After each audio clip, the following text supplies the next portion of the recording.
정말 신뢰하고 믿었던 아버지가 돌아가셨거든요. 그때 아버지가 돌아가시고 나서 크게 실망을 하고 그리고 나서 했던 두 가지 일이 있어요. 하나는 뭐냐면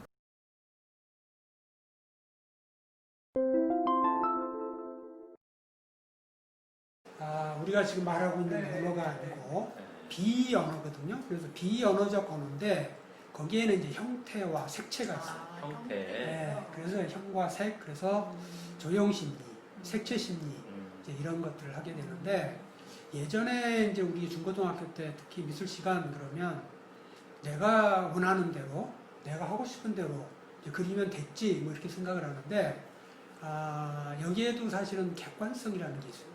또 문법이라는 게 있고요. 사실 객관성과 문법이 나름대로 인정을 받은 것들이 이제 명화라고 하죠.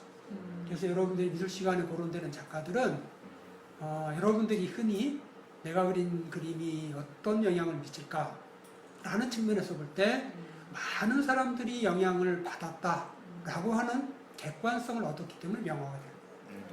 그래서 그 명화를 분석하는 시간, 네, 그게 이제 미술심리다 이렇게 보고 있었어요. 저는 지금 잠깐 얘기를 듣는데도 이렇게 되게 몰입을 해서 듣게 되는 거예요. 그러니까요.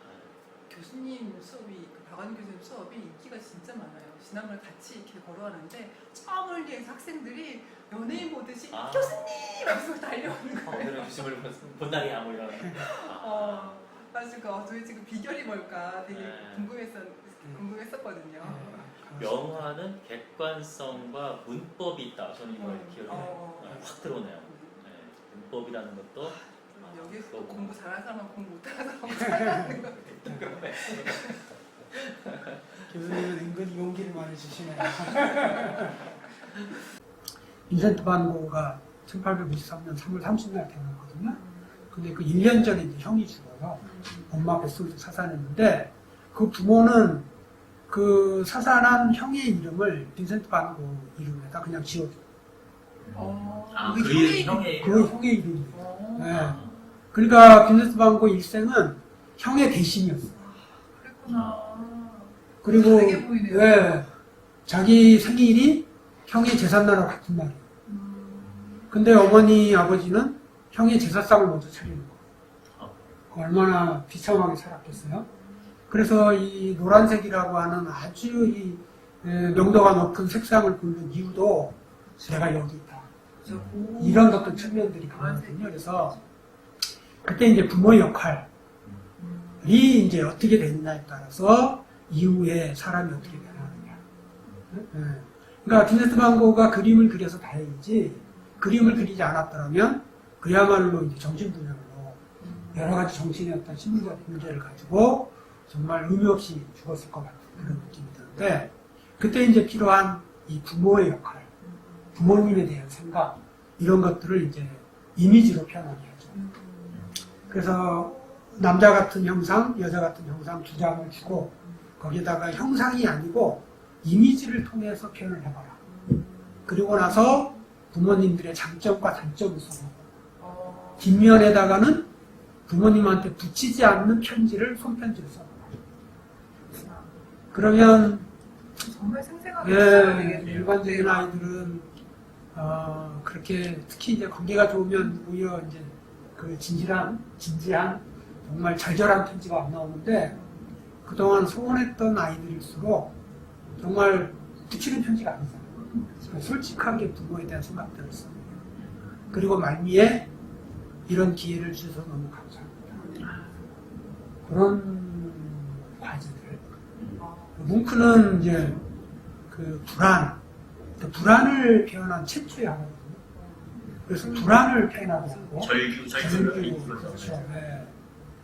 마그리티나 이제 이 달리 같은 경우는 이제 무의식을 표현하고 그렇게 해서 어떤 지식적인 게 아니고 아까 제가 수업 시간에 말한 수업의 관점 또 점수와 관점에 관한 그 공감이라고 하는 거 또 그것들에 대한 표현 이런 게 포커스를 둬서 과제를 그리고 다음번에 미술가 특집 한번 해주시죠. 네, 재밌겠네요. 네. 지난번 그 얘기는 했어요. 우리 빈센트 영화 보고서 같이 교수님하고 얘기 나누면 좋겠다고 얘기했거든요. 마그리트도 달리도 다 궁금합니다. 그러니까요. 이러니까 애들이 이렇게 멀리서 달려오자. 그러니까 이제 우리가 심리적 문제를 체크하는데 네. 심리검사도 쓰지만 이제 관찰 또 면담 그 외에 비언어적 어떤 요소들을 많이 끌어와야 되잖아요. 그렇죠. 그런 측면에서 볼 때 이 현관색이라고 하는 것은 특히 이 시각을 이용한 정보라고 하는 것은 굉장한 어떤 이 범위를 갖고 있기 때문에 미술에 대해서 특히 조형 언어를 이해하면 심리학 특히 내담자의 문제를 파악하는데 많은 도움이 되지 않나. 이 만다라를 통해서 심리검사를 하거든요. 그게 이제 융의 어떤 여러 가지 이론을 가지고 이제 하는 건데 그것들을 주음을 통해서 해봤어요. 실제로 시간을 많이 할애를 해가지고 만다라를 실제 같이 제작하면서 분석까지 해줬는데 나름대로는 공감을 많이 했어요. 그래서 저도 직접 보면서 이제 칠합이라든지 그다음에 방법이라든지 또 이 칠하는 어떤 여러 가지 어떤 그 자세 이런 것들을 봤어야 되는데 그것들을 이제 영상이라고 하는 제한된 거긴 하지만 그것들을 통해서 그걸 맞냐 틀리냐의 문제가 아니라 그 어떤 색을 통해서 서로 얘기할 수 있는 어떤 거리를 만들어낼 수 있다는 거. 또 그것들이 나름대로 자기 얘기를 할 수 있는 어떤 시발점을 만들어줬다는 그런 측면에서 볼 때 다음 학기도 또 이런 사태가 된다면 조금 더 구체적으로 네. 준이라든지 이런 영상을 통해서 실습을 어떻게 구현시킬 것인가 이런 문제를 심각하게 생각을 해보고 있습니다.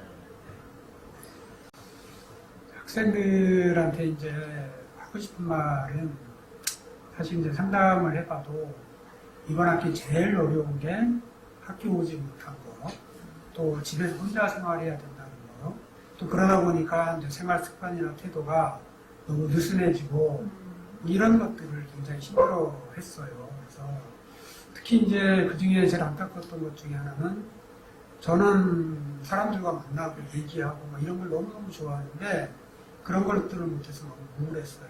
이런 얘기들을 많이 해요. 그래서 상황에 이제 적응해야 되는 게 사실 인간이고 이제 그런 측면에서 볼 때 정말 혼자일 때 더 많은 것들을 할 수 있는 이런 예들을 우리가 많이 보잖아요. 우리가 지금 상담에서 꼭 필요한 또 상담에서 심리에서 꼭 언급하는 사람 중에 하나가 이제 프로이드 같은 경우인데 프로이드가 정말 신뢰하고 믿었던 아버지가 돌아가셨거든요. 그때 아버지가 돌아가시고 나서 크게 실망을 하고 그리고 나서 했던 두 가지 일이 있어요. 하나는 뭐냐면 아주 오래된 물건을 모으는 거였어요. 제가 이 프로이드 기념관도 가봤더니 정말 그리스 로마 시대부터 해서 많은 것들을 모았더라고요. 그리고 또 한 가지는 뭐였냐면 자기 꿈에 대한 일기를 쓰는 거였어요.